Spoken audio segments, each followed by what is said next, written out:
लोग कैसे मेरे विद्यार्थियों, मैं आशा करता हूँ कि आप अच्छे होंगे, स्वस्थ होंगे, आप पढ़ाई में चलते होगी और आपको विदित है कि हम आपके हर समय प्रयास कर रहे हैं कि आपको हम पिछले ईयर के प्रश्नों के माध्यम से रेलवे भर्ती परीक्षा तैयारी करवा रहे हैं, एनटीपीसी ग्रुप डी का। और साथ में आपको पता होनी चाहिए, मैं आपको अदर भर्ती परीक्षाओं के हिसाब से भी आपको जानकारी उपलब्ध करवा रहे हैं। अगर आप देखना चाहते हो रेलवे भर्ती परीक्षा की जानकारी, मैथ्स जहाँ पर हम आपको मैथमेटिक्स की बात करें, ठीक है, रीजनिंग की बात करें, जीके जीएस की बात करें, सब जानकारी हम पढ़ा रहे हैं। और आपको बता दें, इसकी जानकारी आप प्लेलिस्ट का नाम रहेगा रेलवे भर्ती परीक्षा 2025-26 NTPC group D RPF constable करके प्लेलिस्ट डाला, जहां पर आप जाकर देख सकते हो। यहाँ पर आपको तीनों पोर्शन की वीडियो मिल जाएंगी। अप टू डेट प्रश्न जो एग्जाम में हाल ही एग्जाम हो रहे हैं उस भर्ती परीक्षा के हिसाब से आपको प्रश्न कवर करा रहे हैं पिछले ईयर का, समझे, जाकर देखिएगा। और उसी को ध्यान रखते हुए आपको हम जीके जीएस का महत्वपूर्ण टॉपिक कवर कराएंगे, समझे। इसके पहले हमने सिंधु घाटी सप्ताह के 100 प्रश्न के एमसीक्यू प्रश्न कवर कराया है। इसके बाद हम आपको बता ही चुके हैं कि हम आपको जीके जीएस के रूप में पीवाईक्यू क्लास भी चलाएंगे। देखो, मैथ रीजनिंग का तो पीवाईक्यू क्लास चलेगा, ठीक है। साथ में आपको पिछले ईयर के प्रश्नों के माध्यम से जीके जीएस को हम कवर कराएंगे और साथ में महत्वपूर्ण टॉपिक भी कवर कराएंगे जो एग्जाम में आपको 1 नंबर आपको देगा, समझे। SSC, bank, railway, state level की बात करें, मध्य प्रदेश पुलिस आरक्षक भर्ती की बात करें, आबकारी आरक्षक की बात करें, जवान आरक्षक क्षेत्र आरक्षक की बात करें, और भी अदर उत्तर प्रदेश बिहार पुलिस की बात करें, हरियाणा पुलिस की बात करें, राजस्थान पुलिस की बात करें, जहाँ पर भी बात करें आपको काम देने वाला, समझे विद्यार्थियों। तो आप जहाँ से भी देख रहे हैं, आप हमें याद रखिएगा जो हम टॉपिक लेके आपको दिखा रहे हैं, जो प्रमुख भारत के राजवंश हैं और संस्थापक व राजधानी। अगर आप बखूबी आप जानते हो, अगर आप भर्ती परीक्षा की तैयारी कर रहे हैं तो आपको पता होनी चाहिए कि इस टॉपिक का एक प्रश्न आपको जरूर पूछता, समझे। तो यहाँ से हम आपको प्रश्न कवर करा देते हैं मेरे विद्यार्थियों। तो आप लास्ट तक बने रहिएगा और वीडियो ताजा अवश्य करें, हर विद्यार्थी पर जानकारी पहुंचे, वो भी पढ़ सके, आप भी पढ़ सकें। जानकारी समाप्त होती है। और आपको बता दें, पिछले ईयर के प्रश्नों को आपको देखना तो प्ले स्टोर जाकर देख सकते हो। देखिए, पहला नाम आपको मौर्य वंश के अगर प्रश्न पूछता याद रखिएगा तो मौर्य वंश के संस्थापक याद रखे चंद्रगुप्त मौर्य हैं और पाटलिपुत्र इनकी राजधानी हुआ करती, समझे ना, समझे। चलिए, अगला प्रश्न आप देख पा रहे होंगे, शिशुनाग वंश की स्थापना, ठीक है, शिशुनाग वंश की स्थापना शिशुनाग ने किया था और इनकी राजधानी वैशाली हुआ करती थी। अगला देख पा रहे होंगे आप लोग, नंद वंश, महापद्म नंद इसके संस्थापक हैं और इनकी राजधानी पाटलिपुत्र हुआ करते थे। अगला शुंग वंश है जिसके जो संस्थापक पुष्यमित्र शुंग याद रखिएगा और पाटलिपुत्र राजधानी हुआ करते थे, याद रखें। और आपको बता दें विद्यार्थियों, इनको अनेकों भर्ती परीक्षाओं में प्रश्न पूछा जा चुका है। और अगर आप तैयारी करने वाले विद्यार्थी हो तो आपको पता होगा कि सर आप जो जानकारी पढ़ा रहे हो बिल्कुल सही अपडेट प्रश्न पढ़ा रहे हो। और आपको हम जीके जिस ग्रुप में चाहे साइंस का हो, चाहे भूगोल का, राजनीति अर्थशास्त्र का महत्वपूर्ण टॉपिक कवर करेंगे। और भी हमने पहले भी कवर करा चुका है। आपको बता दें, जो इतिहास का प्रश्न रहेगा आपको इतिहास के प्लेलिस्ट में मिलेगा और जीके जैसे में मिलेगा, ठीक है। इतिहास का इतिहास में, भूगोल का भूगोल में, सामान्य ज्ञान जो भी होगा आपको हर चीज़ का अलग अलग प्लेलिस्ट बना, वहाँ जाके आप लोग विजिट कर सकते हो, पढ़ सकते हो। और हम आपको हर समय प्रयास करेंगे। अगर आप देख पा रहे हो यहाँ पर हरेक वंश की बात करें, संस्थापक बिंबिसार हैं और इनकी राजधानी राजगृह हुआ करती थी। सातवाहन की बात करें, शिमुक याद रखिएगा और प्रतिष्ठान इनकी क्या हुआ करती थी, राजधानी। कर्ण वंश की बात करें, संस्थापक वासुदेव हुआ करते थे और पाटलिपुत्र इनकी राजधानी हुआ करती थी। कुषाण वंश आपने नाम सुना होगा, कुजलकट फिसस याद रखेंगे, कुजलकट फिसस इनकी संस्थापक हुआ करते थे। यहाँ पर पुरुषपुर इनकी राजधानी हुआ करती, ठीक है। कुषाण वंश अभी लास्ट में आपको फिर से हम रिपीट कर देंगे कि किन्हें आपको कन्फर्म याद करना, समझे। गुप्त वंश की बात करें, श्रीगुप्त इसके संस्थापक हैं, पाटलिपुत्र राजधानी हुआ करती थी। हूण वंश की बात करें, तोरमाड़ संस्थापक थे, सियालकोट राजधानी हुआ करती थी। वर्धन वंश की बात करें, पुष्पभूति इसके संस्थापक थे, थानेश्वर राजधानी हुआ करती थी। और यहाँ पर आप देख पा रहे होंगे पांड्य वंश, आज सुने होंगे आप लोगों ने, नेटिव योन और मदुरई इनकी राजधानी हुआ करती थी। बिल्कुल नहीं भागने के विद्यार्थी, अगर आप इतिहास चाहे कोई भी पोर्शन का प्रश्न कवर करना चाहते हो, आपको बता दें हर वही टॉपिक कवर करेंगे जो आपको प्रश्न में एग्जाम में मिलने वाला, समझे। तो जो आप देख पा रहे होंगे ना, प्रमुख भारत के राजवंश, संस्थापक व राजधानी, आप पढ़ने वाले बच्चे तो आपको पता होगा सर आप लोग सही जानकारी पढ़ा रहे हैं कि नहीं। तो वही कह रहे हैं, महत्वपूर्ण टॉपिक कवर करेंगे सभी सब्जेक्ट की। चोल वंश की बात करें तो विजयालय और संस्थापक थे, तंजौर राजधानी हुआ करती थी। पल्लव वंश की बात करें तो श्रीवर्मन चतुर्थ संस्थापक थे, कांचीपुरम राजधानी हुआ करती थी। राष्ट्रकूट वंश की बात करें मेरे विद्यार्थियों तो दंतीदुर्ग राजधानी हुआ करती, दंतीदुर्ग संस्थापक थे, मानखेट राजधानी हुआ करती थी। चालुक्य वंश कल्याणी की बात करें, चालुक्य वंश 2 भागों में बटा हुआ था, एक यहाँ 3 ध्यान रखें। चालुक्य वंश कल्याणी की बात करें, तैलप सेकंड संस्थापक थे। मानखेत या कल्याणी राजधानी हुआ करती थी। चालुक्य बादामी की बात करें तो जय सिंह प्रथम और वतापी इनकी राजधानी हुआ करती, याद रखेंगे। और चालुक्य बेंगी की बात करें, बेंगी विष्णुवर्धन हुआ करते थे और बेंगी राजधानी हुआ करती थी। यहाँ पर अगला देख पा रहा हूँ आप लोग, होयसल वंश की बात करें तो विष्णुवर्धन जो चालुक्य वंश के संस्थापक हुए थे वहीं इस संस्थापक इसके वंश के हुए। और द्वार समुद्र राजधानी हुआ करती थी। आदा वंश की बात करें तो भिल्ला फाइव और देवगिरी राजधानी हुआ करती थी। कदम वंश की बात करें तो मयूर शर्मा इसके संस्थापक थे। वनवासी राजधानी हुआ करती थी। काकतीय वंश तो आप सुना होगा, बीटा प्रथम इसके संस्थापक थे और अमकोट इसकी राजधानी हुआ करती थी। समझे? चलिए, तो आप लोगों को इतना सारा डाटा मिल जाएगा यहाँ पर भारत के महत्वपूर्ण पूरे जितने भी आपके पास राजवंश हुआ करते थे राजधानी व संस्थापक। समझे? आप एक बार गंगा वंश की बात करें तो ब्रजहस्त पंचम और तालवा तलकोट इसकी राजधानी हुआ करती थी। पाल वंश की बात करें तो गोपाल संस्थापक हुए मुंगेर। सेन वंश की बात करें तो सामंत सेन संस्थापक थे।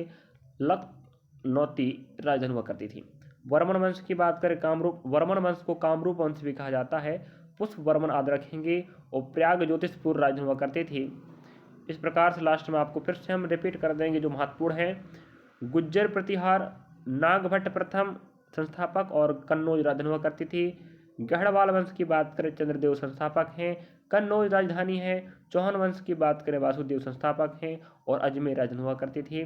परमार वंश की बात करें उपेंद्र सिंह आपके क्या संस्थापक थे। धारानगरी जो मध्य प्रदेश में स्थित एक जिला रखिएगा वहां पर की बात हो, समझे। और अगला प्रश्न आप देख पा रहे होंगे, चंदेल वंश नन्नुक क्या हो इसके संस्थापक थे और खजुराहो इसकी क्या थी राजधानी थी। और सोलंकी वंश की बात करें तो मूल राज संस्थापक हैं, अहिनवाड़ इसकी राजधानी हुआ करती थी। कलचुरी वंश की बात करें जो कोकल संस्थापक थे, त्रिपुरी राजधानी हुआ करती थी। गुलाम वंश की बात करें तो कुतुब ऐबक तो आपने सुना होगा, 2.5 दिन का झोपड़ा कुतुब मीनार इन्हीं के नींव रखा गया, समझे। इस प्रकार से आपने सुने गुलाम वंश, कुतुबुद्दीन ऐबक दिल्ली राजधानी हुआ करती थी। शालू वंश की बात करें नरसिंह इसके संस्थापक थे, विजयनगर इस राजधानी हुआ करती थी। तुगलक वंश की बात करें गयासुद्दीन तुगलक इसके क्या थे संस्थापक थे, दिल्ली में इसके राजपाट चला करता था। शहीद वंश की बात करें खिर्ज खा दिल्ली। लोधी वंश की बात करें तो बहलोल लोधी संस्थापक हुआ करते थे और इसकी राजधानी दिल्ली हुआ करती थी। और संगम वंश की बात करें हरिहर और बुक्का संस्थापक हैं, विजयनगर साम्राज्य इसकी राजधानी हुआ करती थी। अगला देखिएगा खिलजी वंश की बात करिएगा, जलालुद्दीन खिलजी संस्थापक हैं, दिल्ली में शासन हुआ करता था इनका। अगला प्रश्न देखिएगा तुलु वंश की बात करें मेरे विद्यार्थियों, वीर सिंह संस्थापक हैं विजयनगर। और आरबीडी वंश की बात करें तिरुमल और संस्थापक थे। पैनू कोंडा इसकी राजधानी हुआ करती थी। बहमनी वंश की बात करें हसन गंगूर संस्थापक हैं और गुलबर्गा बीदर के क्या है भाई राजधानी हुआ करती, समझे। आदिल शाही वंश, आदिल शाह बीजापुर आदिल शाह संस्थापक है आदिल शाही वंश के, बीजापुर कर्नाटक इसकी राजधानी हुआ करती थी। निजाम शाही एक राजवंश हुआ करता था। मलिक अहमद संस्थापक थे, अहमदनगर इसकी राजधानी हुआ करती थी। मुगल वंश तो आपने सुना होगा, बहुत प्रसिद्ध है और संस्थापक बाबर हैं, दिल्ली और आगरा में इन्होंने शासन किया है।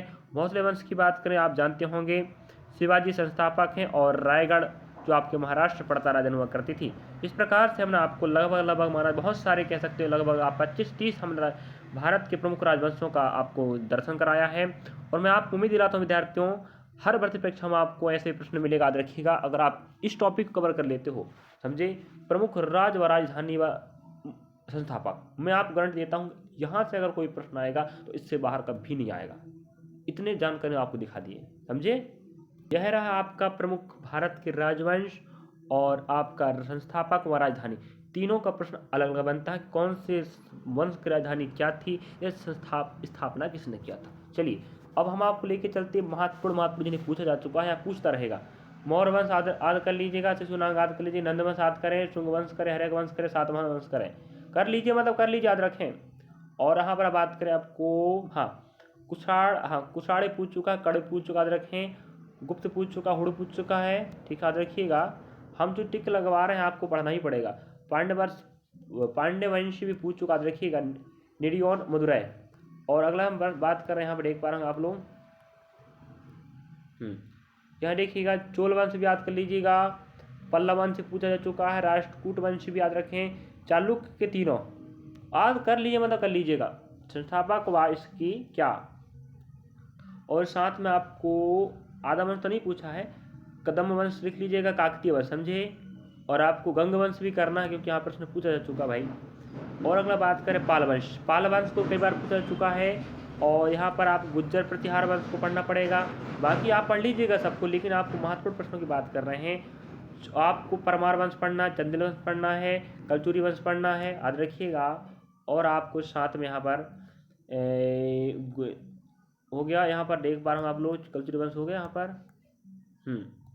गुलाम वंश पढ़िएगा, गुलाम वंश पूछा जा चुका है। तुगलक वंश पढ़ लीजिएगा, लोधी वंश पढ़ लीजिएगा, संगम वंश पढ़ लीजिएगा मेरे विद्यार्थियों।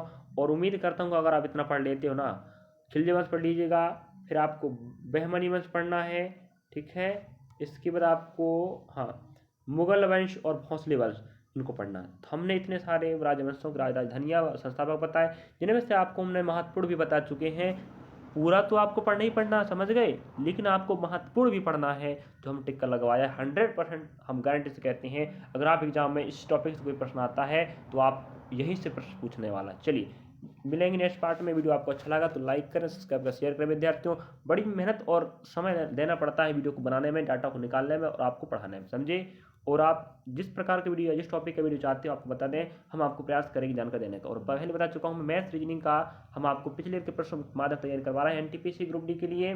अगर आप रेलवे भर्ती की तैयारी कर रहे हैं तो आप लोग हमारे चैनल में जाकर देख सकते हैं फ्री ऑफ कॉस्ट। और रही बात आपको बता दें, हम आबकारी के लिए भी रीजनिंग जी के जैसे मैथ्स चालू कर चुके हैं, वहाँ भी चल रहा है। जिस भी भर्ती का तैयारी करना चाहते हो, आबकारी की तैयारी चालू माना जाए। कुछ दिन हम वीडियो नहीं अपलोड कर पा रहा है, लेकिन आप बता दें हम जल्द अपलोड करने वाले हैं। और जी के जैसे तो याद रखें, हर भर्ती परीक्षा में काम देगा। एसएससी, बैंक, रेलवे, स्टेट वाली बात। मध्य प्रदेश के शिक्षक हैं हम, मध्य प्रदेश और अदर भर्ती परीक्षाओं को ध्यान में रखते हुए आपको टॉपिक कवर करा रहे हैं। तो याद रखें यही टॉपिक कवर हुआ, इसके पहले हमने सिंधु घाटी सप्ताह का टॉपिक कवर कराया, समझे। तो मिलेंगे नेक्स्ट पार्ट में। हर टॉपिक आपको महत्वपूर्ण है, आप एग्जाम आने वाला है। रख हौसला व मंजिल भी आएगा मेरे विद्यार्थियों, मंजिल मिलेगी, मिलने का मजा भी आएगा। तो मजा इस बार हमें चाहिए मंजिल का, तो पढ़ेंगे, लिखेंगे, पढ़ेंगे, बनेंगे अधिकारी, कर्मचारी, समझे। मिलेंगे नेक्स्ट पार्ट में। धन्यवाद आपका अपने देखा, थैंक यू फॉर वॉचिंग। और सब्सक्राइब करना बोले मेरे विद्यार्थियों, आपका सहयोग मेरा हौसला बढ़ाता रहेगा। मिलेंगे नेक्स्ट पार्ट में। धन्यवाद, जय हिंद, जय भारत।